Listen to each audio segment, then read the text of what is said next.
Hello and welcome. In this video I shall be counting down my 10 favourite games from the last 12 months. I should note that I have only included games in this video which I have played, so if your favourite game isn't included, it doesn't necessarily mean I don't like it, it may just be that I haven't had a chance to play it yet. So anyway, let's not waste any time, let's get to it. Star Wars Battlefront has its fair share of problems. It only contains a couple of maps, it lacks any significant single player mode, and it throws its money grabbing season pass right in the player's face. In spite of all these issues, Battlefront still manages to be a fun experience. Taking place during the original Star Wars trilogy, also known as the Star Wars films that aren't complete shit, Battlefront lets the player take part in epic battles across famous locations such as Hoth and Endor. As well as being able to play as Imperial and Rebel troops, players can also control classic Star Wars heroes and villains such as Luke Skywalker, Darth Vader and Boba Fett. The game features a ton of fan service, and as a huge Star Wars fan I find it a joy to play. Despite not containing that many maps, Battlefront does contain a decent selection of game modes on offer, and it has enough variation to keep players interested. It does however have some gameplay problems. The respawning isn't great, and the homing shot is stupidly overpowered and very annoying, but hopefully these problems can be solved by future updates. As you have probably guessed, this game isn't perfect, and it just about sneaks into my top 10. But if you are a Star Wars fan, there is still a lot of enjoyment to be had with this game.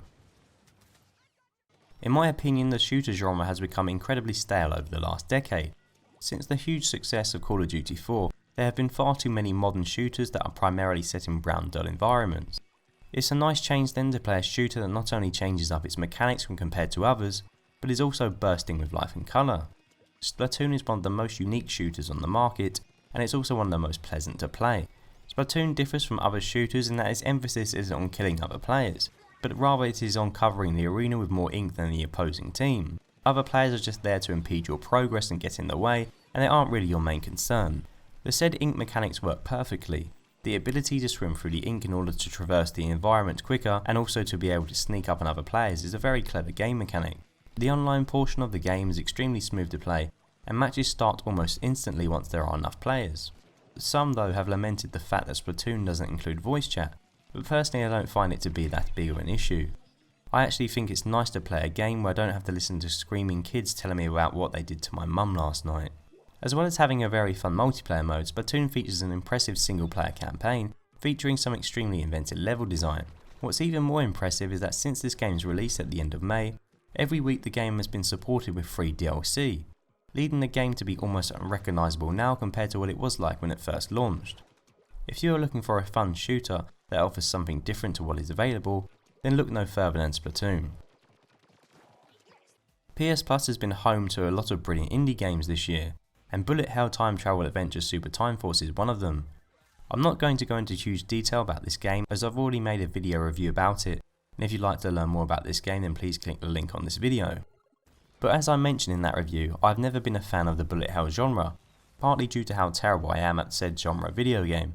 But with Super Time Force Ultra, developer Capybara Games grabbed that genre by the horns and reinvented and reinvigorated it. The key mechanic that makes this game so unique is its approach to time travel. Time travel can be used to prevent characters from dying, as well as going back in time in order to spawn extra characters to help tackle bosses and enemies. There's a huge amount of variety with both the characters and level design within this game, with many clever little nods to 80s popular culture which is sure to bring a smile to a lot of gamers' faces. Super Time Force is also probably the funniest game I've played this year. Its script is funny in a stupid way, but it's a good kind of stupid, and the ending is so weird and bizarre that I found myself laughing all the way through. In summary, it really is one of the best hidden gems on the PlayStation Store, and I urge you to check it out. Out of all the games I put on this list, this is the one I least expected to appear on it. Not only have I never watched the Game of Thrones TV show, I really don't have any interest in the whole fantasy Middle-earth setting to which it belongs, so I wasn't really expecting to think much of this game. But surprisingly I found it to be rather enthralling, and up there in terms of quality with Telltale's best efforts. Game of Thrones definitely doesn't reinvent the wheel when it comes to adventure games, but it does manage to tell an interesting story that series veterans as well as newcomers alike can enjoy. Unlike The Walking Dead and The Wolf Among Us, which puts the player in the shoes of one main character, Game of Thrones has the player controlling multiple protagonists, with their stories intertwining with one another in clever ways. Like the TV show and a book series the game is based on, Telltale isn't afraid to kill off any of the main characters, and depending on the player's decisions, some of the key characters may end up kicking the bucket. This helps to add a lot of intrigue and tension to the game, and as a result I ended up becoming more invested in the characters. The writing and voice acting is phenomenal throughout, and I found all the different locations and characters to be fascinating. In fact, I found this game to be so enjoyable it's now convinced me to give the TV show a go. If you're not a fan of this type of game, then I doubt this is going to change your mind. But if you are an adventure game fan and or a fan of Telltale games, you may be pleasantly surprised by this endeavour. The futuristic racer has pretty much completely disappeared from the gaming scene over the last decade or so. Nintendo haven't released a console F-Zero game since the GameCube, and a studio behind the Wipeout series closed 3 years ago, leaving there little for fans of the genre to cheer about. Just when all seemed lost, Shin'en Multimedia, the developers of Wii U exclusive Fast Racing Neo, have stepped in to save the day. Priced at just £10 in the UK, Fast Racing Neo is an absolute steal. It plays wonderfully well with every vehicle controlling uniquely as they travel across the game's 16 beautiful tracks. This game looks absolutely gorgeous and is probably one of the best looking games I've seen on any of the current gen consoles. In addition, it's also backed up by an incredible soundtrack and rewarding gameplay, making it not just a cheap F-Zero knockoff, but a game that deserves to stand shoulder to shoulder with it in its own right. It really is a fantastic game that fully deserves a place in my top 10 games of 2015 list. And like Super Time Force, I've already done an in-depth review of this game, so please click on that video if you wish to find out more. Football and cars. It seems like such a simple idea, yet it's one of the best to have made its way into a video game this year. Released for free and PS Plus in July, Rocket League has quickly taken the world by storm. The game cost little more than $2 million to make, and less than 6 months later the developers have already made over $50 million. The reason being is that Rocket League is an extremely fun game to play alone or with friends, and is incredibly easy to pick up and play. The objective of the game is simple: move the car towards the ball and hit it in your opponent's goal. Anyone can play it and find some enjoyment from it regardless of their video game expertise. There are a decent amount of modes available to suit everyone's tastes, as well as regular free updates available to keep things fresh. For example, currently you can also now play an ice hockey mode. Although I am a huge fan of football, I don't really feel as though FIFA and PES capture what it really feels like to play the sport. I know I might sound a bit crazy, but I believe in some ways that Rocket League actually does a better job of this than both of these games. See, the thing is, in Rocket League timing is crucial. The player needs to take into consideration the timing when to jump in order to make a save, the timing when to make a run upfield, and the timing when to hit the ball into the goal. The game requires the player to think like they are on the pitch, to think as a footballer would. It's strange to say that a game about cars bouncing into a football can actually be a rather tactical affair, but that is the case. And although deep down Rocket League is a light-hearted silly game, it isn't a shallow one. It's a clever, well-designed video game that I'm sure I'll still be playing well into next year. This year, fans of Shovel Knight were treated to a superb free expansion, Plague of Shadows. As well as including new challenge modes, Plague of Shadows also features a completely new campaign to play through as the character Plague Knight. This character controls completely different from Shovel Knight. Whereas Shovel Knight is a character who uses magic and melee attacks from his mighty shovel to defeat enemies, Plague Knight relies solely on projectiles.